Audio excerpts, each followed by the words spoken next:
وعن عبد الله بن بصر رضي الله عنه أن رجلا قال عند سومتنا ود النبي صلى الله عليه وسلم قال بلو على تشو يا رسول الله أنت يا الله ملك تنياوي على تشو إن شرائع الإسلام قد كثرت علي يدين الإسلام هققاتوش بستو بنيال للزوال شالكم فأخبرني بشيء أتشبث به باكهن أتكري مزو سرايبي مزو نجر تقومين إنجي كلهم نجر ما زال شالكم صلاة ومن بزاب بنيال شو نبي صلى الله عليه وسلم قالوا لا يزال لسانك رطبا من ذكر الله بل انقدا ملاسه اللهم كما استوس عيبوس هلي ارتبهم بالله ذكر ملاسه هلي الله نستوس ذكروا أخرجه الترمذي وابن ماجه. قال النبي صلى الله عليه وسلم إن الله اصطفى من الكلام 4 سبحان الله والحمد لله ولا إله إلا الله والله أكبر فمن قال سبحان الله كتب له 20 حسنة وحطت عنه 20 سيئة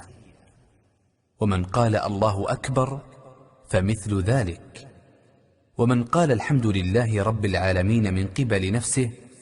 كتبت له 30 حسنة وحطت عنه 30 سيئة. صحيح الجامع. قال النبي صلى الله عليه وسلم من قال لا إله إلا الله وحده لا شريك له له الملك وله الحمد وهو على كل شيء قدير 10 كان كما اللهم أهل علينا شهر رمضان بالأمن والإيمان والسلامة والإسلام والتوفيق لما تحب وترضى يا ذا الجلال والإكرام اللهم أعنا فيه على الصيام والقيام اللهم اجعلنا ممن يصوم رمضان ويقومه إيمانا واحتسابا لوجهك الكريم يا أرحم